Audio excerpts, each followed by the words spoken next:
Hello students, this is Neeraj Gupta.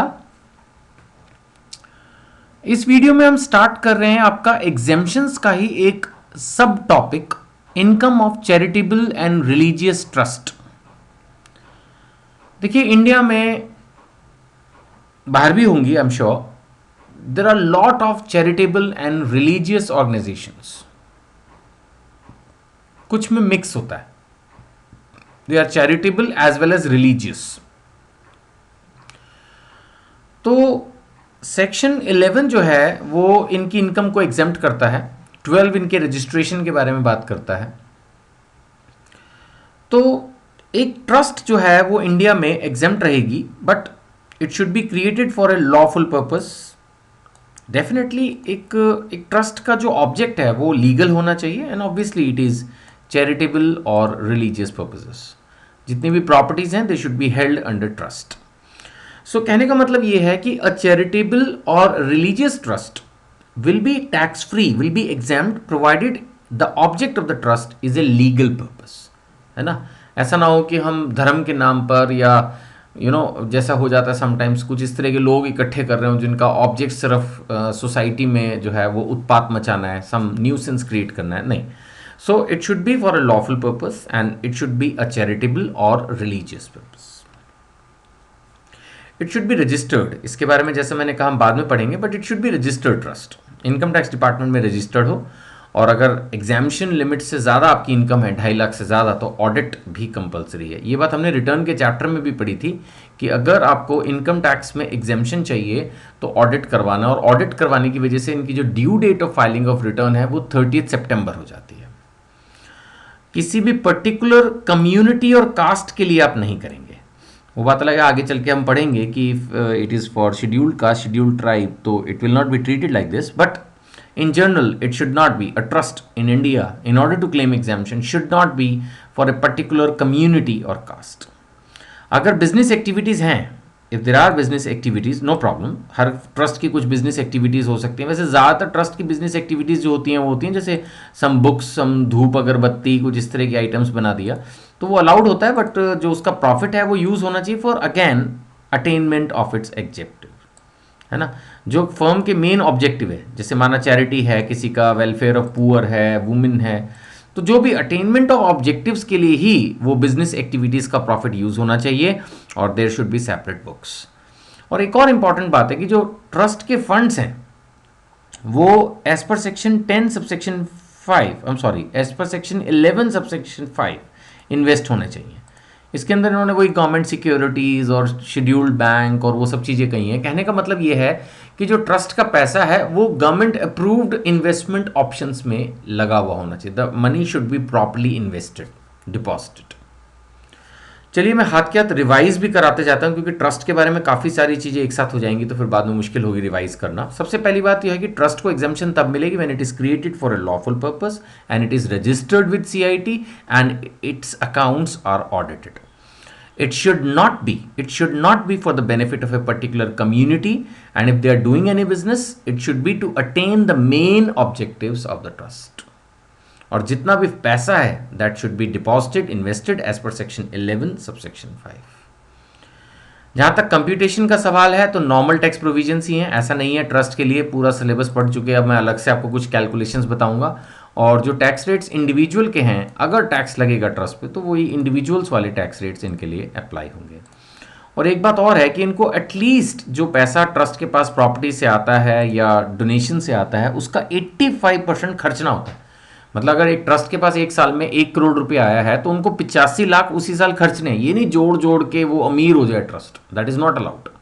वो बात अलग है कि अभी हम पढ़ेंगे कि अगर उनको कोई स्पेशल, जैसे होता है ना, कोई बिल्डिंग खड़ी करनी है, कोई बड़ी लैंड खरीदनी है, सम प्रोजेक्ट इज देयर, तो then with the permission they can do some accumulation. Otherwise तो 85% उनको खर्चना है, तब उनको 100% एग्जाम्पशन मिल जाएगी। एक तरह से 15% तो रिटेन करना फंड्स को अलाउड है। You can treat it like a standard deduction also. It is nowhere mentioned that it is 15% standard deduction है, but practical questions में ये it goes like this, क्योंकि 85% खर्चा करने पर अगर 100% exemption मिल रही है, that means 15% is a standard deduction. Now एक चीज जो रिसेंट ईयर्स में ट्रस्ट के कंसेप्ट में ऐड हुई है वो ये कि हम आपको 100% एग्जाम्पशन दे रहे हैं। हम मतलब इनकम टैक्स डिपार्टमेंट आपको माने ट्रस्ट को।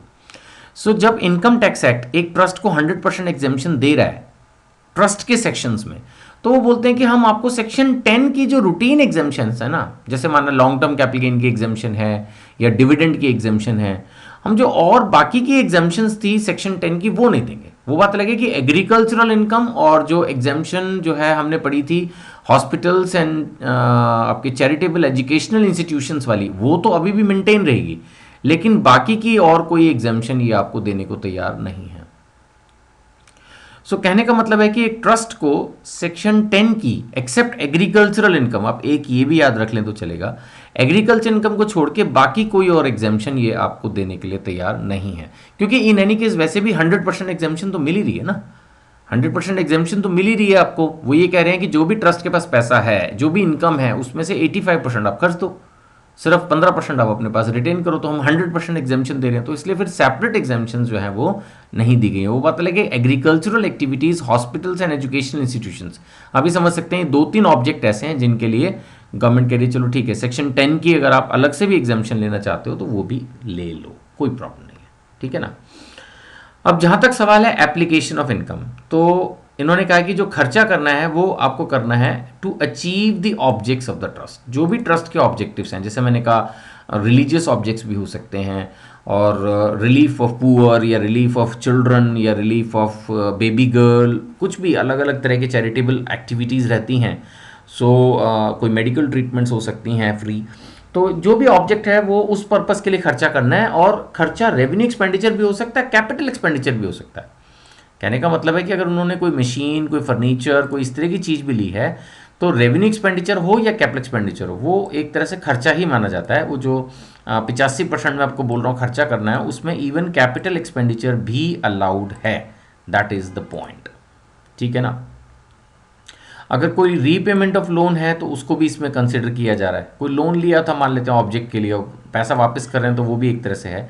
या इवन अगर हम किसी स्टूडेंट्स को लोन दे रहे हैं एजुकेशनल इंस्टीट्यूशंस के रूप में, अगर हम काम कर रहे हैं और लोन दे रहे हैं स्टूडेंट्स को, तो वो भी एक तरह से एप्लीकेशन ऑफ इनकम है। इवन पेमेंट ऑफ टैक्सेस को भी जो है वो एप्लीकेशन ऑफ इनकम माना गया है। इवन अगर किसी दूसरी ट्रस्ट को आप डोनेशन दे रहे हैं, यानी एक बड़ी ट्रस्ट सपोज छोटी ट्रस्ट को डोनेशन दे रही है, तो उसको भी एप्लीकेशन ऑफ इनकम माना गया है, राइट। इसके अलावा अगर कोई पिछले साल के अर्लियर ईयर एक्सपेंसेस हैं उनको अगर आप पे कर रहे हैं इस साल, तो उसको भी जिस साल आप पे कर रहे हैं उस साल उसको खर्चा माना जाएगा। एक कंसेप्ट और इंपॉर्टेंट लाए वो ये कि जब हम कैपिटल असेट पे 100% आपको डिडक्शन दे रहे हैं, उसको खर्चा मान रहे हैं, तो फिर दोबारा से उस पर डेप्रिसिएशन का कोई लॉजिक नहीं है। तो यहाँ पर भी इन्होंने यही बात की है कि जो डिसअलाउंस ऑफ डेप्रिसिएशन की, जब आपने एक चीज़ पर डिडक्शन ले ली, देखिए मैंने आपको पिछले पेज पे भी बताया कि जब आप खर्चा कर रहे हैं तो इवन कैपिटल एक्सपेंडिचर भी कर रहे हैं, कोई एसेट भी खरीद रहे हैं, तो उसको एक तरह से 100% आपको डिडक्शन उस पर माने जा रही है कि भी ठीक है। अगर आपने मान लेते 5 लाख के फैंस लगवाए एक टेम्पल हॉल में, या आपका कोई भी लेक्चर हॉल था या कुछ भी इस तरह का सोच लीजिए, तो उसमें मान लेते 5 लाख का खर्चा वो एक बार में अलाउ कर दिया, तो फिर उस पर डेप्रिसिएशन दोबारा से तो क्लेम करना एक तरह से डबल डिडक्शन हो जाएगी ना। So that's why the concept is कि डिसअलाउंस ऑफ डेप्रिसिएशन। अगर आपने वो खर्चा क्लेम कर लिया है, पूरी कॉस्ट आपकी अलाउ हो गई है, लिखा ना, the cost of acquisition of which has been claimed as an application of income, जिसकी कॉस्ट आप as expenditure as application claim कर चुके हैं, फिर उस पर डेप्रिसिएशन का कोई मतलब नहीं बनता, ठीक है। तो आगे जाने से पहले मैं एक बार फिर से चलूंगा कि जो एप्लीकेशन ऑफ इनकम की हम बात कर रहे हैं, इसमें रेवेन्यू एक्सपेंडिचर भी हो सकता है, कैपिटल एक्सपेंडिचर भी हो सकता है, ऑब्जेक्ट्स को पूरा करने के लिए कोई लोन लिया हो उसकी रीपेमेंट भी हो सकती है, कोई स्टूडेंट्स को लोन दिया हो वो भी चलेगा, टैक्स दिए हों, दूसरी ट्रस्ट को डोनेशन दिए हों, या पिछले सालों के खर्चे बियर किए हों, ये सब चीज़ें एप्लीकेशन ऑफ इनकम में आएंगी। लेकिन डिप्रिसिएशन को डिसअलाउ किया है खासकर उस एसेट के लिए जिस पे हमने ऑलरेडी खर्चा as an application of income consider कर लिया है। That is the point actually, ठीक है। चलिए अब हम चलते हैं आगे, section 11 subsection 5 options of accumulation of money. ये बात कर रहा है कि अगर आपने पैसा इकट्ठा करना है, फिलहाल सेव करना है, वो 15% की तो एक्यूमुलेशन करनी ही है, और अभी मैं आगे पढ़ाऊंगा कि अगर 15% से भी ज़्यादा आपको एक्यूमुलेट करना हो, जैसे मैंने कहा कोई टेम्पल की या किसी और की बिल्डिंग बनानी है, कोई बड़ी लैंड खरीदनी है, कोई प्रोजेक्ट पूरा करना है, तो उसके लिए जो मनी एक्यूमुलेट करनी है उसके लिए क्या आपके पास ऑप्शंस हैं, तो ये लिस्ट है एज यू कैन सी। तो इसको एक बार ना ध्यान से देखना पड़ेगा। इसकी जो सीक्वेंसिंग मैं देख पा रहा हूँ वो शायद पावर पॉइंट बनाते वक्त हिल गई है, सो इसको आप कंटिन्यूशन में बढ़ सकते हैं। सो सबसे पहला इसके अंदर है सेंट्रल स्टेट गवर्नमेंट सिक्योरिटीज़ है, गवर्नमेंट सेविंग सर्टिफिकेट्स है, या deposits and bonds of financial corporations providing long term finance for industrial development है। ये लिस्ट याद करने वाली तो नहीं है, एक बार ध्यान से पढ़ने वाली है। या फिर आप deposit bonds of public company कर सकते हैं जो कि लॉन्ग टर्म फाइनेंस दे रही हो, या units of UTI mutual fund, deposit with IDBI, deposit with scheduled bank. I believe this is the most common thing. किसी भी शेड्यूल्ड बैंक में आप पैसा डिपॉजिट कर दीजिए, cooperative bank, post office saving bank, या प्रॉपर्टी खरीद लीजिए, immovable property. This is also one of the great and important point. मैं हाईलाइट करता हूं अपने हिसाब से इंपॉर्टेंट पॉइंट। एक तो मेरी ओपिनियन में गवर्नमेंट सिक्योरिटीज़, कोई भी ट्रस्ट होगी वो डेफिनेटली गवर्नमेंट सिक्योरिटीज़ में पैसा लगाना चाहेगी सेफ्टी के लिए। दूसरा, वो डिपॉजिट करना चाहेगी बैंक्स में, जैसे कि हर ट्रस्ट के बैंक अकाउंट्स होते हैं। इमूवेबल प्रॉपर्टीज़ में इन्वेस्ट करना चाहेगी। इसके अलावा इन्होंने कहा है कि जहाँ पर गवर्नमेंट ने इंटरेस्ट को गारंटी किया हो वहाँ पर आप डिबेंचर्स एंड बॉन्ड्स ले सकते हैं किसी भी बॉडी का, या आप डिपॉजिट्स कर सकते हैं with some public sector company. ये भी एक अच्छी और सेफ ऑप्शंस हैं। Public sector companies are more और लेस सेफ। या आप किसी हाउसिंग अथॉरिटी या NSDC, national skill development corporation, या शेयर्स ऑफ ए डिपॉजिटरी, या एनी अदर मोड्स। सो जो मैं समझ पाया, आप अगर ये पूरी लिस्ट याद कर सकें तो आप बहुत अच्छे बच्चे हैं, बहुत अच्छे स्टूडेंट हैं। नहीं तो ये चार चीज़ें मुझे लगता है कि एटलीस्ट आप याद रखें: government securities, deposits with scheduled bank, cooperative bank etcetera, immovable properties, and investments और deposit in the public sector companies. तो ये जो है मोड्स हैं जहाँ पर पैसा एक ट्रस्ट अपना लगाएगी and it will remain safe, right. जहाँ तक सवाल है ट्रस्ट की इनकम का, तो उनको डेफिनेटली एक तो इनकम होगी through property, that is there first thing. किसी भी ट्रस्ट के पास यूजली प्रॉपर्टी होती है, थोड़ा बहुत उसका रेंट आता है और चीज़ें आती हैं। दूसरा, वॉलंटरी कॉन्ट्रीब्यूशंस, डोनेशंस, दान, किसी भी संस्था के पास दान खूब आता है। और तीसरा, donations forming part of corpus. देखिए, दो तरह की डोनेशंस हैं। एक तो डोनेशन हो गई जो कि वॉलंटरी कॉन्ट्रीब्यूशन, जिसमें कुछ लिखा नहीं, बस दे दिया, करो जी जो करना है। और एक हो गई जो डोनेशन दे दी कि फॉर अ स्पेसिफिक पर्पस, कि ये ट्रस्ट के कॉर्पस का पार्ट बनेगी, ट्रस्ट का खजाना। जैसे कंपनी की कैपिटल होती है ना, वो परमानेंटली कंपनी के पास रहती है। इसी तरह से एक ट्रस्ट का भी कॉर्पस होता है, एक फंड जो कि हमेशा ट्रस्ट के पास रहेगा। सो जो लोग स्पेसिफिकली ट्रस्ट में ये लिख के देते हैं कि that this is for this particular purpose and it will remain part of the corpus of the trust, तो वो एग्जेम्प्ट होता है। अभी मैंने आपको थोड़ी देर पहले भी बताई थी बात कि ट्रस्ट को अपनी जो भी इनकम है उसका 85% खर्चना होता है, बट वो बात कॉर्पस डोनेशंस पर अप्लाई नहीं होती, तो it remains exempt from tax. और इसके अलावा ट्रस्ट अगर कोई छोटा मोटा बिजनेस कर रही हो अपने ऑब्जेक्ट को अचीव करने के लिए, तो वो भी एक ट्रस्ट के पास इनकम होती है। सो एक तरह से ट्रस्ट के पास चार तरह से इनकम आ गई। एक, इनकम फ्रॉम प्रॉपर्टीज, दूसरा वॉलंटरी कॉन्ट्रीब्यूशंस, जनरल कॉन्ट्रीब्यूशंस, तीसरा कॉर्पस डोनेशंस, और चौथा बिजनेस इनकम। तो कॉर्पस तो वैसे ही एग्जेम्प्ट है। बाकी तीन के लिए अगर आप इंडिया में खर्चा कर रहे हैं तो 85% खर्चा करके भी आपको एग्जाम्पशन मिल जाएगी। लेकिन अगर आप आउटसाइड इंडिया कर रहे हैं तो इन्होंने लिखा है exempt provided the trust is created for promoting international welfare in which India is interested. India means Indian government. तो कहने का मतलब ये है कि इंडिया में अगर आप खर्चा कर रहे हैं तो किसी भी जनरल रिलीजियस या चैरिटेबल पर्पस के लिए कर सकते हैं। लेकिन अगर आप फॉरेन कंट्री में कर रहे हैं तो इसका मतलब कहीं ना कहीं गवर्नमेंट की गाइडलाइंस को ही आप यूज़ कर पाएंगे, और इसमें जितना खर्चेंगे उतनी ही एग्जाम्पशन मिलेगी।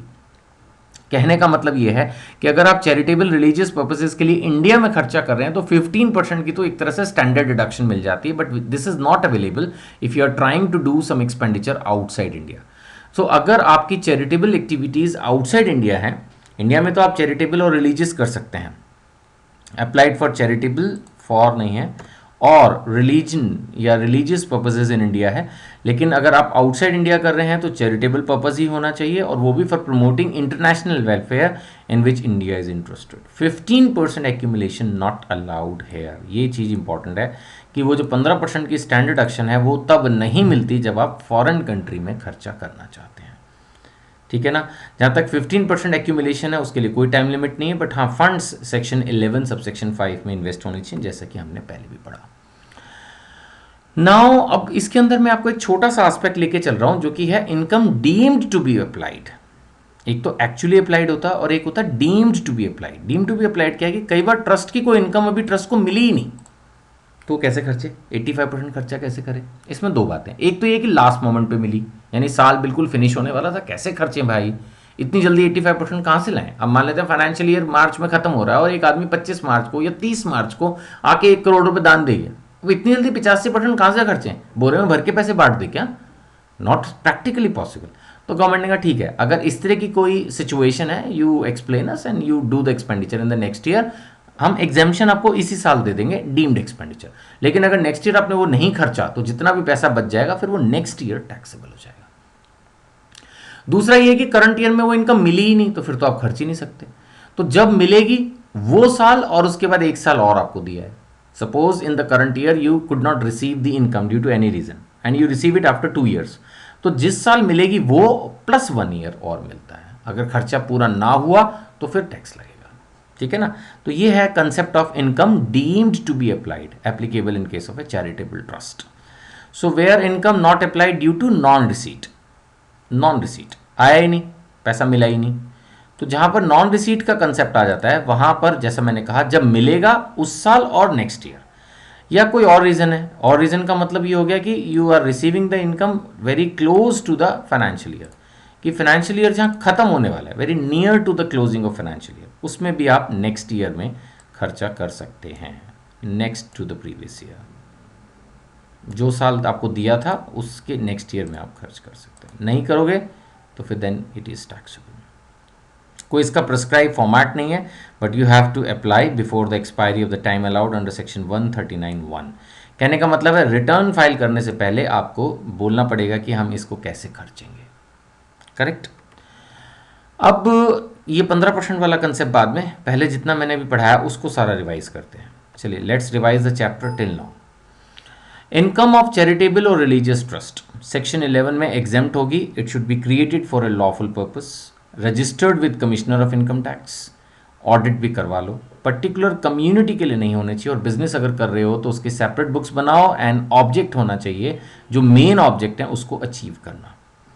फंड्स सेक्शन 11 सबसेक्शन 5 के हिसाब से इन्वेस्ट होने चाहिए। अब तो हमने पढ़ भी लिया, government securities, public sector company, scheduled bank, है ना, अभी तो हमने ये सब चीज़ें पढ़ ली, तो उसमें इन्वेस्ट होना चाहिए आपका पैसा। नॉर्मल टैक्स रेट्स जो इंडिविजुअल्स पे लगते हैं, नॉर्मल टैक्स प्रोविजंस वही लगेंगे। खर्चा 85% करना पड़ेगा। अब हम पढ़ चुके हैं कि कॉर्पस डोनेशंस जो थी स्पेसिफिकली विच विल फॉर्म, ये कॉर्पस वर्ड याद करना पड़ेगा। तो जो कॉर्पस डोनेशंस हैं जो कि फर्म का खजाना है एक तरह से, जैसे कंपनी की कैपिटल होती है, अगर उसके लिए कोई स्पेसिफिक डोनेशन आई है तो उस पर 85% का कंसेप्ट नहीं है। अदरवाइज आप 85% भी खर्चते हैं तो 100% एग्जाम्पशन मिलेगी। सेक्शन 10 सबसेक्शन 1 एग्रीकल्चरल इनकम और सेक्शन 10 सबसेक्शन 23C जो hospitals and charitable educational institutions वाले पॉइंट था, उसको छोड़ के बाकी सेक्शन 10 की कोई एग्जाम्पशन नहीं मिलेगी। खर्चा आपको करना है 85%, उसमें रेवेन्यू भी हो सकता है, कैपिटल भी हो सकता है, कोई लोन लिया हो ऑब्जेक्ट्स को अचीव करने के लिए उसकी रीपेमेंट भी हो सकती है, स्टूडेंट्स को भी आप लोन दे सकते हैं, टैक्स दे सकते हैं, दूसरी ट्रस्ट को डोनेशन दे सकते हैं, या पिछले सालों के खर्चे बियर कर सकते हैं। लेकिन ऐसी कोई एसेट जिसको आप ऑलरेडी कॉस्ट की फॉर्म में जिसको क्लेम कर चुके हैं, उसके ऊपर डिप्रिसिएशन अलाउड नहीं है। जहाँ तक सवाल है कि आपको 11 सबसेक्शन 5 में कहाँ इन्वेस्टमेंट्स करनी है, तो मैंने आपको 4 पॉइंट दिए थे, 4 ऑब्जेक्ट बताए थे। आप सेंट्रल या स्टेट गवर्नमेंट की सिक्योरिटीज़ ले सकते हैं, बैंक में डिपॉजिट कर सकते हैं, इमूवेबल प्रॉपर्टी ले सकते हैं, या पब्लिक सेक्टर कंपनी, एंड और भी बहुत सारे पॉइंट्स हैं as you can study. Income कैसे होगी ट्रस्ट की? प्रॉपर्टी से हो सकती है, जनरल डोनेशंस आ सकती हैं, कॉर्पस डोनेशंस आ सकती हैं, और बिजनेस इनकम। अगर आप इंडिया में खर्चा कर रहे हैं तो 85% खर्चा करने से भी 100% एग्जाम्पशन मिल जाएगी। लेकिन अगर आप आउटसाइड इंडिया कर रहे हैं, एक तो इंडिया में आप चैरिटेबल और रिलीजियस दोनों पर्पस के लिए कर सकते हैं, लेकिन अगर आप आउटसाइड इंडिया खर्चा कर रहे हैं तो सिर्फ चैरिटेबल पर्पस ही होना चाहिए, और वो भी एक ऐसा इंटरनेशनल वेलफेयर जिसमें इंडिया इंटरेस्टेड हो, यानी इंडियन गवर्नमेंट की कोई गाइडलाइंस हो, अप्रूवल हो, तो ही आप चैरिटेबल एक्टिविटीज़ आउटसाइड इंडिया में इन डोनेशंस को यूज़ कर सकते हैं। और यहाँ पर कोई 15% स्टैंड डिडक्शन नहीं है, जितना खर्चा करेंगे उतनी ही डिडक्शन आपको मिलेगी। जहाँ तक सवाल है खर्चा करने की बात को, खर्चा आपने जो एक्चुअली किया वो तो डेफिनेटली काउंट होगा ही, जो भी एक्चुअली अप्लाइड है वो तो ऑब्वियसली काउंट होगा, लेकिन एक्चुअली अप्लाइड के अलावा डीम टू बी अप्लाइड जो आप खर्च नहीं पाए लेकिन खर्चना चाहते थे, उसके आपको अप्रूवल एक तरह से टैक्स डिपार्टमेंट से लेनी होगी, आपको अप्लाई करना पड़ेगा। कोई प्रॉपर फॉर्मेट नहीं है, बस you just apply before return of income, और उसमें आप बताएंगे कि भाई हम क्यों नहीं खर्च पाए, बिकॉज मिली ही नहीं। तो जब मिलेगी उस साल आप खर्चेंगे वो प्लस 1 ईयर, या बिल्कुल लास्ट में मिली है very near to the closing of financial year, तो भी आप उस खर्चे को नेक्स्ट ईयर करेंगे। और अगर आप नहीं करते तो फिर उस नेक्स्ट ईयर में आप पे टैक्स लगता है। ये जो कंसेप्ट अभी बता रहा हूँ इसके ऊपर एक प्रैक्टिकल क्वेश्चन भी है which I will do at the end of this video. अब जैसे मैंने कहा था कि अगर आप 15% से भी ज़्यादा एक्यूमुलेट करना चाहते हैं, suppose you want to accumulate more than 15%, simple है, आप गवर्नमेंट को बोल दो कि भाई मेरे को ये बिल्डिंग बनानी है, ये टेम्पल बनाना है, ये जो कुछ भी आपका प्रोजेक्ट है, तो इसके लिए एक प्रिस्क्राइब्ड फॉर्म है, फॉर्म नंबर 10, वही ROI डेट से पहले भरना है, फॉर्म नंबर 10, और you can accumulate. But maximum 5 साल के लिए अलाउड है, ये नहीं कि लेके बैठ जाओ पैसे को सारी ज़िंदगी, और मैक्सिमम 5 ईयर्स इज़ अलाउड। और अगर कोर्ट का स्टे लगा है, ऑर्डर ऑफ एनी कोर्ट, है ना, अगर कोर्ट का स्टे लगा है तो वो 5 साल के अंदर काउंट नहीं होगा। कई बार होता है ये ट्रस्ट वगैरह काम में भी लोग एक दूसरे पे केस कर देते हैं, या सच में भी कई बार गड़बड़ होती है, काम कोर्ट का स्टे लग जाता है, तो वो 5 साल के अंदर जो फंड्स को यूज़ करने वाली बात थी उसमें फिर वो कंसेप्ट वो उतना पीरियड काउंट नहीं होगा। ऑब्वियसली आपको मान लेते हैं 5 साल में कोई टेम्पल या कोई बिल्डिंग का स्ट्रक्चर कंप्लीट करना था, और मान लेते हैं कि वो आसपास के लोगों ने उस पर कोई ऑब्जेक्शन की और कोर्ट ने उस पर 3 साल का स्टे लगा दिया, तो फिर वो 3 साल तो फिर नहीं काउंट होंगे ना, 5 साल तो आपको इन एनी केस क्लियर मिलने ही चाहिए। नाउ अब इसमें यह भी फंडा है कि आपने अगर 5 साल में यूज़ नहीं किया तो 1 एक्सटेंशन ईयर भी मिलता है आपको, अगर उसमें भी यूज़ नहीं किया तो फिर 6 साल होने के बाद तो टैक्स लगेगा, राइट। नाउ अब यहाँ पर यही चीज़ें बताई जा रही हैं। डिफ़ॉल्ट को डिफाइन किया है कि क्या है डिफ़ॉल्ट, मैं इसको रेड कर देता हूँ। डिफ़ॉल्ट सबसे पहली बात यह है कि not used for the purpose for which accumulated. Suppose आपने फंड्स इसलिए बोले थे कि हम टेम्पल बनाएंगे और आप टेम्पल बना ही नहीं पा रहे हैं, ठीक है ना, या आपने बोला था कि हम एक वीमेन हॉस्टल बनाएंगे, अभी वीमेन हॉस्टल क्रिएट ही नहीं कर पा रहे हैं। सो आप फंड्स को अगर किसी और पर्पज़ के लिए अपनी मर्जी से यूज़ कर रहे हैं तो फिर तो टैक्स लगेगा उस सारे अमाउंट पे। या it does not remain invested as per section 11 subsection 5। आप प्राइवेट कंपनी के शेयर्स में पैसा लगा रहे हैं, है ना, शेयर मार्केट में खेल रहे हैं, ये सब थोड़ी अलाउड होता है ट्रस्ट के पैसों से, तो you will be taxable. And in case the funds are non utilised और अंडर यूटिलाइज्ड, ये भी एक है, इसको भी मैं रेड करता हूँ। मेन तो यही प्रॉब्लम है कि जो ऑब्जेक्ट था वो आपने यूज़ ही नहीं किया या अंडर यूटिलाइज किया और 5 साल आपके निकल गए। Prescribe period of 5 years plus 1 extension year.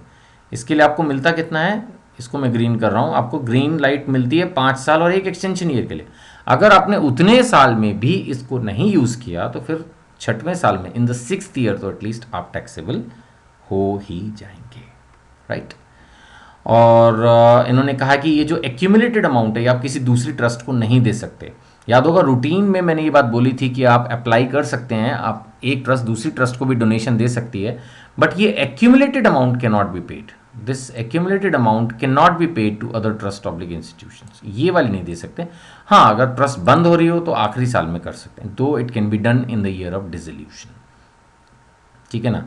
और अगर funds can not be utilise due to reasons beyond the control of trustees. कई बार ये भी होता है, कुछ ऐसी सिचुएशन आ जाती है कि उनका भी कसूर नहीं है, मान लेते हैं एक मेन ट्रस्टीज जो थे 2-3 उनकी डेथ हो गई या कोई भी रीज़न हो गया, तो फिर लगता है कि वो ऑब्जेक्ट अब नहीं पूरा हो पाएगा, जैसे कोर्ट ने ही रिफ्यूज़ कर दिया, लॉ चेंज हो गया, लैंड मतलब ना law of the land change हो गया, कोई ऐसी सिचुएशन हो गई, कोई मेजर कलामिटी हो गई, लगा कि सालों सालों तक तो अब यहाँ कुछ हो ही नहीं सकता, तो इन दैट सिचुएशन वो फंड्स को जो है अदर पर्पजेस के लिए भी अलाउ कर सकते हैं, राइट। चलिए लास्ट वाला मैं एक बार और रिवाइज कराना चाहता हूँ। रूटीन में 15% तो स्टैंडर्ड डिडक्शन अलाउड है, मींस 15% फंड्स आप फ्यूचर के लिए रिटेन कर सकते हैं। लेकिन अगर आप 15% से ऊपर जाना चाहते हैं, जैसे मैंने कहा आप कोई बिल्डिंग बनाना चाहते हैं, कोई प्रोजेक्ट पूरा करना चाहते हैं, तो फॉर्म 10 आपको हाईलाइट करके मैंने दिया है, फॉर्म 10 में आपने अप्लाई करना है। आप AO को नोटिस दीजिए और बिफोर ROI, और उस पर्पज़ के लिए आप 15% से ज़्यादा भी एक्यूमुलेट कर सकते हैं, नो प्रॉब्लम। बट अगर आपने उन फंड्स को मिस यूटिलाइज किया या नॉन यूटिलाइज किया या प्रॉपरली इन्वेस्ट नहीं रखा तो फिर वो टैक्सेबल हो जाता है, then there is a default, और आप उस पैसे को दूसरी ट्रस्ट को भी नहीं दे सकते। हाँ, अगर कोई circumstances beyond the control of trustee है तो अदर पर्पजेस के लिए आप असेसिंग ऑफिसर से परमिशन लेके उस पैसे को यूटिलाइज कर सकते हैं, ठीक है। सो मेरे ख्याल से ये ट्रस्ट का चैप्टर बहुत ईजी है, आप चाहें तो इसके नोट्स बना सकते हैं खुद भी। मेरे ख्याल से इतने मैंने नोट्स आपको बनवा दिए हैं तो अब तक आप नोट्स बनाना सीख गए होंगे, थोड़ा बहुत आप खुद भी बना सकते हैं। बाकी इतना इम्पॉर्टेंट नहीं है, इसलिए ही मैं इसको लाइव टाइप नहीं कर रहा हूँ, नहीं तो मुझे एक दो वीडियो और एक्स्ट्रा लगती। बट हाँ, एक बार अच्छे से पढ़ लो और फिर एक दो प्रैक्टिकल भी कर लोगे तो मेरे ख्याल से आपको क्लैरिटी मिल जाएगी। ठीक है, so please open your books and find question number 15.1।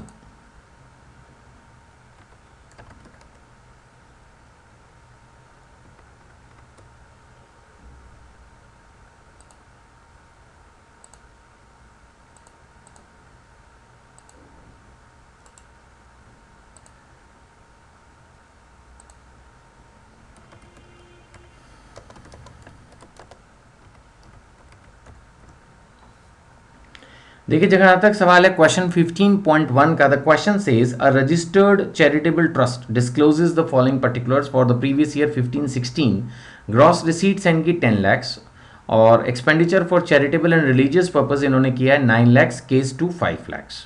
आपको बोला है कि इनकी टोटल इनकम फाइंड आउट कर दो। अब जहां तक हम सवाल है केस 1 की अगर बात करें तो केस 1 में 9 लाख रुपए खर्चे हैं। देखिए, इसमें जो इसकी ग्रॉस रिसीट्स आ रही हैं क्वेश्चन के अंदर, जो कि लिखा हुआ है इनको प्रॉपर्टी और सब चीज़ों से मिली, दैट इज 10 lakhs। नाउ इसमें से 15% तो आपको मैंने बोल ही दिया था कि स्टैंडर्ड डिडक्शन तो कटनी है, तो 10 लाख है तो 1.5 लाख तो वैसे ही कट जाएगा, चाहिए 1 रुपये भी ना खर्चें। लेकिन इन्होंने जो खर्चा किया है एक्चुअल एक्सपेंडिचर, वो किया है 9 lakhs, तो ये तो उल्टा ज़्यादा हो गया। तो कुल मिला के अब अगर हम ध्यान से देखते हैं तो there is nothing which is taxable, तो टैक्सेबल इज़ निल। अगर हम टैक्सेबल के एंगल से देखते हैं सो नथिंग इज़ टैक्सेबल। बहुत सिंपल है, 10 लाख रुपए टोटल थे, 9 लाख खर्च दिए, वही 85% की बात थी, 90% खर्च दिया, तो naturally they are tax free. Now will go to the second case.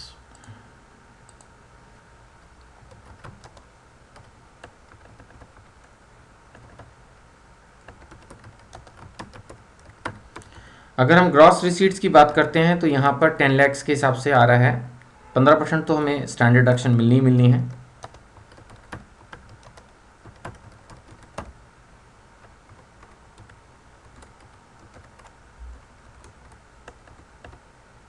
ठीक है ना। अभी इस बार केस 2 में खर्च इन्होंने सिर्फ 5 लाख किया, यानी पूरा पैसा नहीं खर्चा। सो अगर हम इसमें से एक्चुअल एक्सपेंसेस को माइनस करें जो इन्होंने खर्चे हैं, तो वो आ रही है फिगर 5 लाख। तो अभी इस बार खर्चा कम है, 50% है, 15% तो चलो मिल ही जाता है, तो 65%, तो 15% 35% टैक्सेबल हो गया। सो इस बार हमारा जो टैक्सेबल अमाउंट हो गया वो हो गया 3,50,000। अब अगर यही ट्रस्ट का प्रैक्टिकल क्वेश्चन और आगे आपको बढ़ाएं तो 3.5 लाख हो गया, यानी ऑडिट करवाना पड़ेगा, 30 सितंबर तक रिटर्न भरनी पड़ेगी, इंडिविजुअल वाले टैक्स रेट्स अप्लाई होंगे, तो 2.5 लाख तक टैक्स फ्री, उसके बाद 10% टैक्स लगेगा। 87A इंडिविजुअल की रिबेट होती है, ट्रस्ट को तो मिलेगी नहीं, बेशक इंडिविजुअल वाले स्लैब्स अप्लाई होंगे लेकिन रिबेट नहीं मिलेगी, तो उसके ऊपर एजुकेशन सेस लगेगा। इस तरह से ही हो जाएगा। ठीक है, चलिए, now will do the next question. This is 15.2।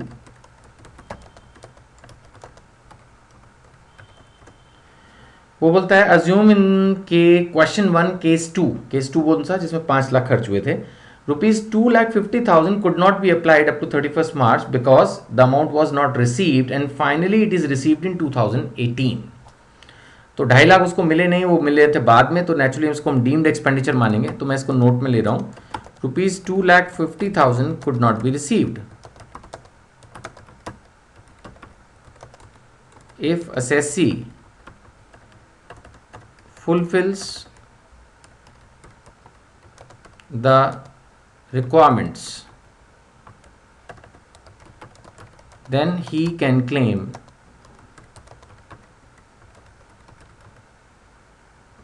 expenditure of ₹2,50,000 as deemed expenditure। इस 2.5 लाख को हम डीम्ड एक्सपेंडिचर मान लेंगे कि डीम टू बी अप्लाइड, तो ये 2.5 लाख की भी एक तरह से हमारे को छूट मिल जाएगी। तो इस क्वेश्चन में अगर हम इसको सॉल्व करेंगे तो जो ग्रॉस रिसीट्स है हमारी, वो तो थी एज यूजुअल 10 लाख, राइट। और इसमें से 10 लाख में से हमारे को लेस 15% स्टैंडर्ड डिडक्शन तो मिलनी ही थी,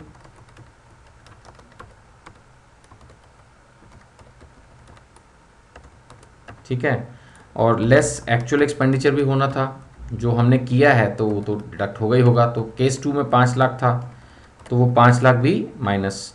अब इस बार हम इसको डीम्ड एक्सपेंडिचर मान देंगे, दैट इज़ द पॉइंट। तो वो 2.5 लाख रुपए भी जो नहीं मिले, इनकम टैक्स डिपार्टमेंट से परमिशन लेके इंटीमेशन कर करा के ये 2.5 लाख की भी हमें छूट मिल जाएगी। और इस बार हमारा जो टैक्सेबल अमाउंट है वो रह जाएगा सिर्फ 2.5 लाख, 1 लाख। लेकिन ये 2.5 लाख जब मिलेंगे तो उस साल और उससे अगले साल में खर्चने पड़ेंगे। अब ए में बोलता है कि इट इज रिसीव्ड इन 2018, तो ए में अगर मैं सिचुएशन लूं, as it is received in 2018-19, तो इसको आपने कहाँ यूज करना है? It should be used in 18-19 और 19-20, उससे अगले साल में। अगर 18-19 में पैसा मिला है, जैसे कि क्वेश्चन कह रहा है 11 सितंबर 2018, then you must utilize the funds in 18-19 और मैक्सिमम 19-20, नहीं तो फिर ये नेक्स्ट ईयर टैक्सेबल हो जाएगा। इसी तरह से ड्यू टू अदर रीजंस में वो बोलता बिल्कुल लास्ट डेट को मिला, तो बी में भी as received late it should be used maximum in next year. इसको मैक्सिमम आप अगले साल तक यूज कर लोगे, इससे ज्यादा लेट करना इसमें अलाउड नहीं है, ठीक है ना। That is it should be used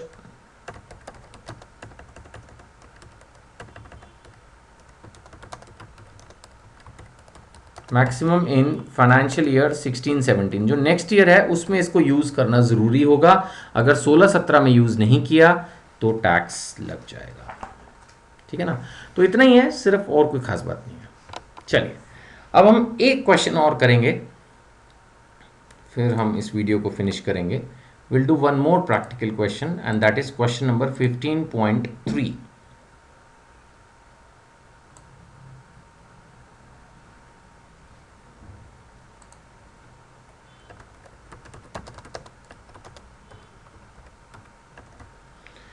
question 15.3 कहता है कि रिसीट्स 10 लाख हैं, खर्चा 5 लाख है, करीब करीब वही हो गया, और ट्रस्ट 2 लाख रुपए अगले 5 साल के लिए सेट अपार्ट करना चाहती है, ठीक है। अब इसमें वो फॉर्म 10 भरना पड़ेगा, लेकिन फिलहाल तो खर्चा इसको मिल ही जाएगा। तो ग्रॉस रिसीट्स में जो है वही 10 लैक्स, उसमें तो कोई चेंज नहीं है। लेस 15% स्टैंडर्ड डिडक्शन, उसमें कोई चेंज नहीं है। लेस एक्चुअल एक्सपेंडिचर, उसमें कोई प्रॉब्लम नहीं है, 5 लाख ये भी आ गया। और साथ में जो उसका डीम्ड एक्सपेंडिचर है, less deemed expenditure,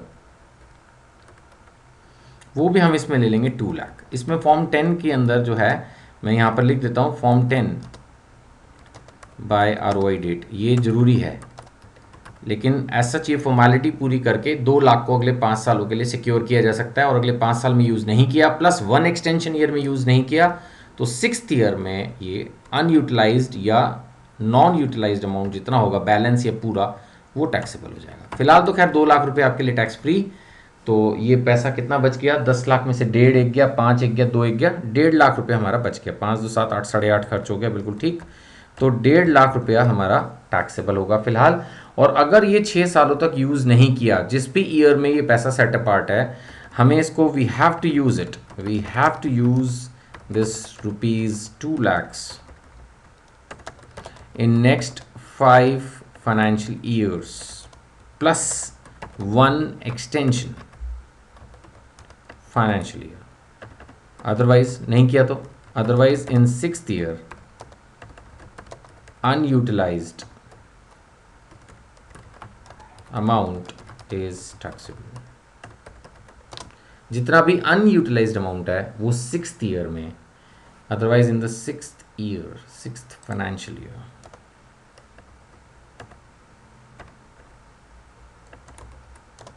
the unutilised amount is taxable. That is the concept, ठीक है। तो आई होप कि अब तक मैंने जितना पढ़ाया ये वीडियो आपको समझ में आ रही होगी। ब्रीफ नोट्स आप चाहें तो चैरिटेबल ट्रस्ट के बना सकते हैं, वैसे इसमें कोई बहुत तूफ़ानी चीज़ें नहीं है, सिंपल सी बात है। ट्रस्ट जो है वो इनकम 85% खर्च दे तो एग्जाम्प्ट हो जाएगी, और अगर एक्यूमुलेट करना चाहो तो 5 साल के लिए आप इसको कर सकते हैं मैक्सिमम। और अगर कोई कोर्ट का स्टे है तो वो पीरियड काउंट नहीं होगा, और अगर अल्टीमेटली फंड्स यूटिलाइज नहीं हो पा रहे तो अदर पर्पजेज़ के लिए भी अलाउ किए जा सकते हैं, लेकिन दूसरी ट्रस्ट को आप नहीं दे सकते जब तक कि डिसोल्यूशन ईयर ना हो, राइट। चलिए फिलहाल तो इतना ही लेते हैं इस वीडियो में, और नेक्स्ट वीडियो में इसको चैप्टर को कंटिन्यू करते हैं। Thank you.